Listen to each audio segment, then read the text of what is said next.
Right now on the Power Chord Hour, we're talking to vocalist and guitarist John Vineyard of the San Diego band The Oxen. The band just released their debut self-titled records. We're going to talk about that and some more. John, how are you today? Doing great, Anthony. Good to talk to you.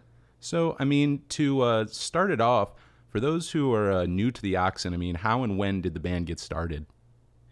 We started about 2 years ago. Josette is my wife. She's in the band, and she and I have been writing music together for a long time, but mostly just in our apartment for a few years. And then finally, we kind of got the itch to start playing out and being loud and getting our electric guitars fired up. So we started that up, and we played with a few different people, and we're just kind of gradually recording, and we've been playing around San Diego. Yeah, playing out for about 2 years now. Very nice. And the new record, your debut just came out, and it sounds great. And what I thought was really cool about it is I know you guys recorded quite a bit of it in a very unconventional way in a barber shop. How did you guys end up choosing that? And how did that go? Well, in San Diego, it can be a little tricky to find a rehearsal space.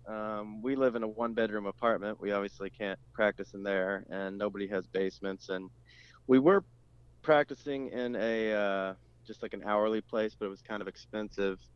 And Matt, our old drummer, had answered an ad on Craigslist, and somebody was renting out the basically like a storage room behind a barber shop, and it's connected to the barber shop. So bands, a few different bands were using it on different nights and paying, and it was helping keep the barber shop in business because the money was helping them pay their rent, and it gave the bands a place to practice. And yeah, so we would take our computer and our equipment down and set up in there after the barber shop had closed, and we could set up a little control room in the barber shop if we wanted, and then close the door and use the storage room for recording, or a lot of times just have the computer in there with us. And so we'd have to set everything up for 4 or 5 hours, play as much as we could, record as much as we could, and then tear it all down.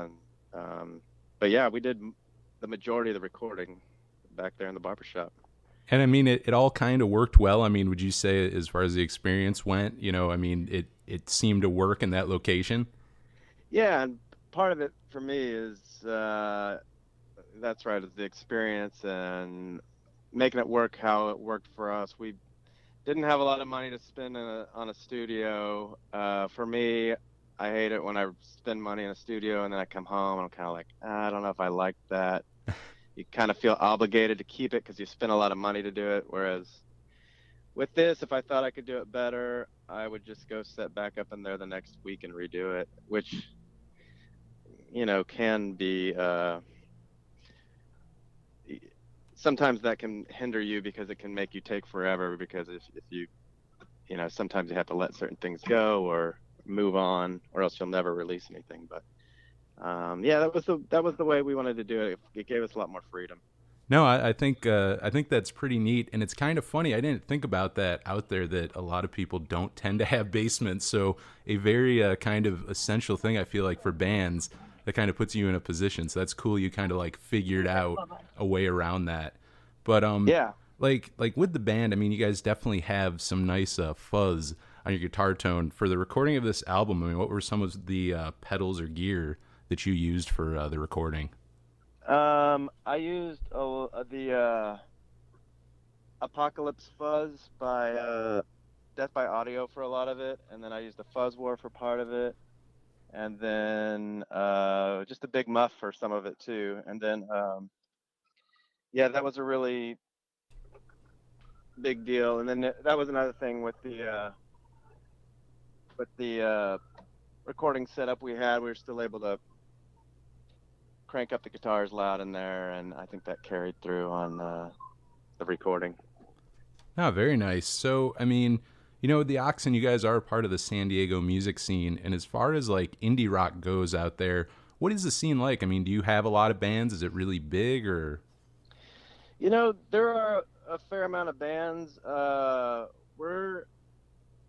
We used to live down closer to San Diego, and we still play down there a lot at Casbah and Soda Bar and stuff, but we live in an area called North County. It's kind of about 30 minutes north of downtown, and we've found a lot of bands up here that we kind of identify with and play with. There's a band called The Gift Machine who we've worked with a lot, a band called Nowhere Land, who's really great, that lives up here, and we play with them. Another band called Blind Mountain Holler. They're a little more of like, uh, I would say Americana, but they have kind of a punk vibe.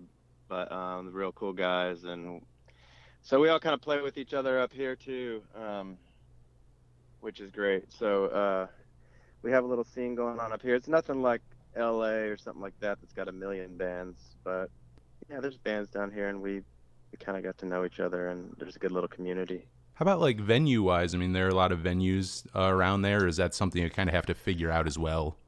That's something you kind of have to figure out. There's some, like the Casbah has been here forever, and it's kind of legendary. It's small enough that we can play, and there's some other bars and stuff around here where we play. Poorhouse and Soda Bar is really great. A lot of great shows come through there, but it is limited. And there are some venues that just aren't really set up for music. They're more breweries with high ceilings and stuff, and bands play there, but it doesn't always sound great in there, so you kind of have to weigh your options. The place where we're doing our release party is actually this weird little bookstore near us, and they have a big backyard area where bands play, and we can only set up our own PA. It's nothing fancy, but it's really cool vibe and really fun, and kind of a party atmosphere. So I kind of like that. It seems like in the area, I mean, whether it's recording, like utilizing like the barber shop, or like you said, I mean, doing your record release show yeah, at the bookstore, it's like that's kind of cool that even if there's not resources around, that it sounds like you guys are very resourceful at like figuring that out and like utilizing what is around you. So I think that's cool. That's kind of a neat place to do a record release show, actually. yeah, we feel comfortable there, and yeah, it feels more like a party there, and we can kind of do whatever we want. We have had a very kind of DIY attitude toward this whole thing, and just make it work how we can make it work, and do what feels right for us. Huh. So yeah, that it seemed like a good place to do it, and it seemed like a place where it would feel like a backyard party, and our friends' bands are playing, and we're playing, and it'll just be a good time, and there won't be any of the pressures of if you're at a club or this or that. So it'll be fun. That does. I don't know. I do. I think that definitely sounds a lot more fun for record release. And I mean, as far as writing for the band goes, like you mentioned, you are in the band with your wife Josette. Do you Hmm. guys co-write the songs together? Yeah, a little bit. There are certain ones that we've written more together, and there's some that have been very much, she pretty much writes the lyrics to her songs. I pretty much write the lyrics to mine. But with the music part of it, we're a little more collaborative. And even a couple of her songs, there's one song called Even Keel. She was working on it, and it was before we even really had a solid bass player, I think, and I wrote the bass line for it. Um, so there was a lot of kind of back and forth like that, just in our apartment, that we'll work stuff out, and then, um, but we do have a kind of a rule that whoever's song it is gets the final say if we have a disagreement about how something should be. Makes It kind sense. of, yeah, it's good to have those rules set up beforehand, because it can be a little bit of a challenge, because when you're writing songs with somebody, you can feel like you're being criticized, or you can get your feelings hurt pretty easy. So when it's your wife or something like that, you have to be careful. I But was we do pretty good with it, I think.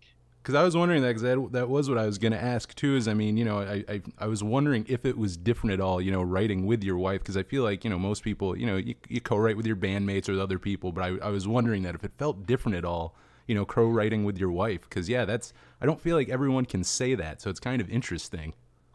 It is different, and uh, I've been in a few bands, and I was in a band called El Gato in Texas, and it was four guys, and we were, guys are always just used to giving each other a hard time anyway, and you sort of have to. It's just a different dynamic. So when it even in band practice and stuff, I have to make an effort. I I mean, mean, Josette rolls with stuff, but she's not just one of the guys, and so it's a different dynamic, but it's cool in a lot of ways too. I mean, because we are together so much, she'll come up with an idea at 11:30 at night, right before bed, and then we can work on it right then and spend an hour maybe coming up with something that otherwise would have just never happened.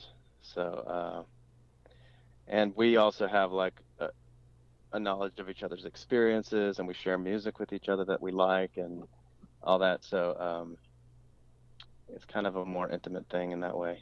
oh, that's cool. So I mean, Yeah. now that the band's debut is out, I mean, what are the plans for the rest of the year for the band?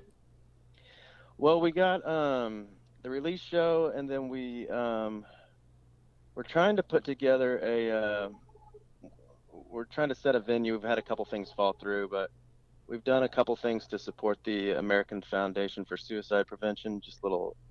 Uh, we've done a show to raise money. We've printed up some T-shirts to raise money the last couple of years. We're trying to put together another show for that in October.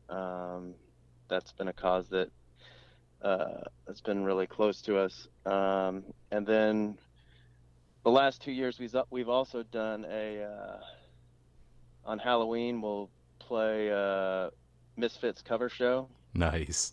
Yeah, so we'll pick about 20 songs, all Danzig era, and we can get through them. We're not perfect, but we can get through them, and it's just kind of a fun Halloween party thing we do. And then we're gonna try to book some shows, maybe along the West Coast and Arizona at the end of the year. So, Cool. and So, then we've got a bunch of new stuff we want to record too. We just have to find out when we can fit that in. oh, so even maybe more new music in the future, in the near Yeah, future.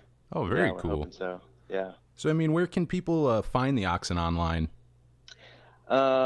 We have our Facebook and Instagram, and I gotta look that up. One of them's the Oxen Band. One of them's slash the Oxen Band, and one's slash the Oxen Music, because I can't remember why, but I have to look that up. And then we have our Bandcamp page, which is theoxen.bandcamp.com, and that has some T-shirts we just came out with, our CDs for sale on there. You can stream the music on there. We're on Spotify. We're on all the streaming services.